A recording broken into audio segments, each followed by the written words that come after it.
There is a specific moment in the process of building wealth when something shifts in your mind. I'm not talking about a gradual change, the kind you only notice years later when you look back. I'm talking about a clear turning point, almost like a switch being flipped.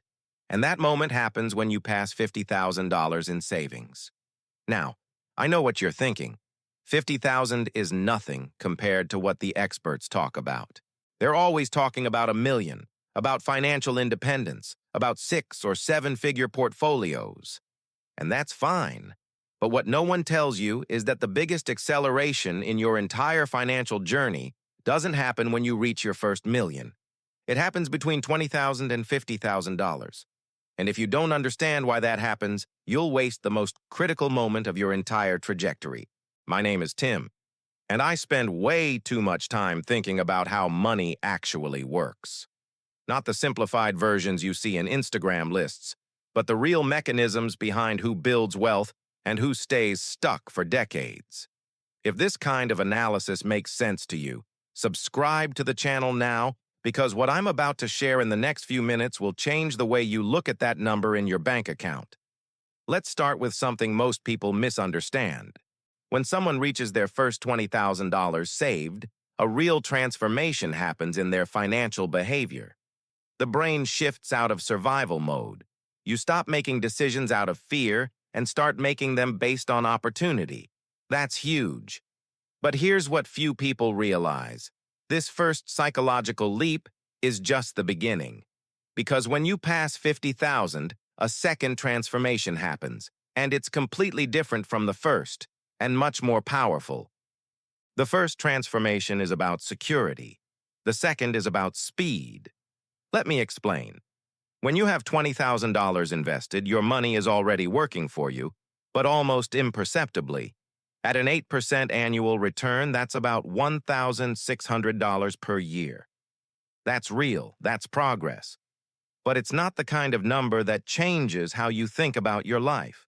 It's nice to see in your account, but it doesn't change the game yet. Now, apply that same 8% to $50,000. Suddenly, your money is generating $4,000 per year without you lifting a finger. That's about $330 every month flowing into your account through pure financial inertia. And this is where something different starts to happen in your brain. You begin to realize you're building two sources of growth at the same time. The money you save from your salary and the money your money earns on its own. And those two grow together. They stack, they compound, they multiply. This has a name. It's called compound momentum, and it's completely different from the compound interest you learned in school. Compound interest is mathematical. Compound momentum is both psychological and mathematical, and when the two meet, the acceleration becomes almost surreal. Think about it this way. If you're saving $1,000 per month with an 8% annual return, reaching your first $20,000 takes about 19 months. Reaching $50,000 from zero takes about 42 months, more than double the time. It feels unfair, I know, but what happens after that will show you why it's worth every second. Once you cross the 50,000 mark, reaching the next milestone of 25,000, going to 75,000, takes less than 18 months, and going from 75,000 to 100,000 takes even less time. Each step gets shorter, not because you're working harder, not because you changed your strategy, but because you built a base large enough for your money to start doing a growing share of the work. But here's where most people make a mistake that will cost them dearly. When they hit 50,000, they celebrate, breathe a sigh of relief, and start to relax their discipline. And that relaxation doesn't have to be dramatic. It doesn't have to be a new car or an expensive trip. It can be as simple as stopping to track expenses as carefully as before. It can be letting your lifestyle rise a little faster than it should. It can be skipping an investment 1 month because you already have a lot saved. And that relaxation at this exact moment is the most expensive mistake you can make in your financial life. $50,000 is the point of greatest leverage you will have in your entire journey. It's the moment when each additional dollar you invest has the highest proportional impact on your growth rate. Losing discipline right here is like training for months for a marathon and then stopping at mile 23. Now let me show you the other side of this equation, because this is where things get really interesting. When you cross 50,000, something also changes in how you perceive risk, and that's more important than any mathematical formula. When you don't have money saved, risk seems everywhere. Changing jobs is risky. Investing is risky. Starting a business is risky. Even asking for a raise feels risky because you depend so much on that job. The actual risk doesn't change. What changes is that without a financial cushion, anything that goes wrong can be catastrophic.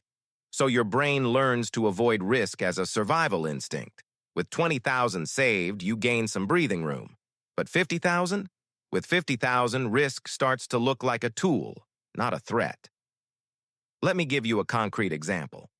Imagine you're in a job that pays $5,000 per month, but you know that with your skills, you could be earning $7,000 somewhere else. Without savings, you stay stuck.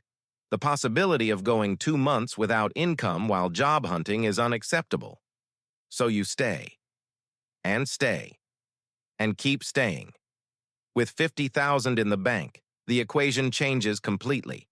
You could live for up to 8 months, with reasonable comfort, without any income. That means you can quit your job, take your time searching, turn down bad offers, and wait for the right one. You can negotiate with real confidence, not performative confidence. And here's the part most people don't realize. You probably won't even need to use that money. Just knowing that you could use it changes how you show up in any professional negotiation. It changes your body language. It changes your willingness to say no. It changes your posture with your boss, your clients, anyone you're negotiating with. Savings aren't just security. They're silent negotiating power. And there's a third transformation that happens around 50,000 that almost no one talks about, because it goes against everything you've been taught about being responsible with money. When you have 50,000 saved, you start spending better on the right things. It sounds contradictory. It sounds like I'm telling you to relax and start spending more. I'm not.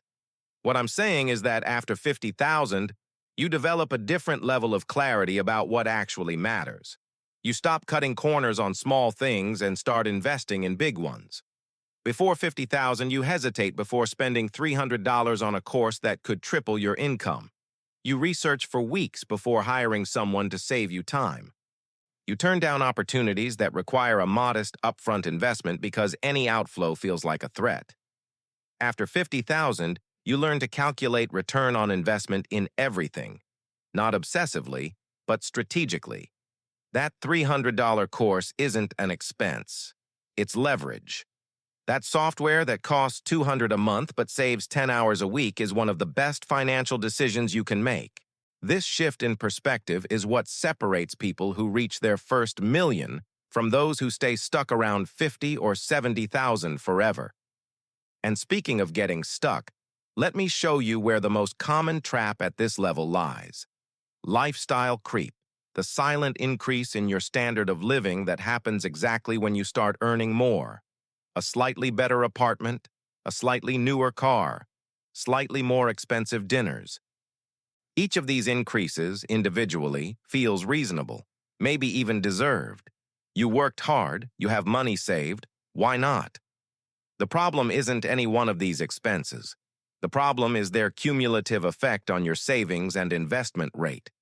If you were saving $1,500 per month when earning $4,000, and after a raise you start earning $6,000, but adjust your lifestyle to spend $5,500, you're now saving only $500 per month, less than before. At a moment when you should be accelerating, that's not wealth building. That's a more expensive treadmill. The most powerful rule I know to get through this phase without falling into that trap is simple. Every time your income increases, keep at least 50% of that increase directed toward investments before allowing any lifestyle upgrade. Not 100%, because total deprivation isn't sustainable, but 50% at minimum. That ensures every raise both improves your life today and accelerates your freedom tomorrow. There's a concept I like to call the financial point of no return. It's the moment when, even if you stopped working, saving, or doing anything at all, your money would continue growing on its own. For most people, that point sits somewhere between $250,000 and $350,000 invested, depending on returns and cost of living. The path to get there necessarily passes through 50,000. And once you understand that, 50,000 stops being an abstract goal and becomes the most strategic step in your entire financial life. It's not the number that makes you rich. It's what that number does to your mind, your choices, and your growth rate from that point forward. Start today. Not tomorrow, not next month, not when conditions are perfect. Every dollar you save now is buying not just wealth, but time, options, and freedom. And your future self will thank you for every difficult decision you make today.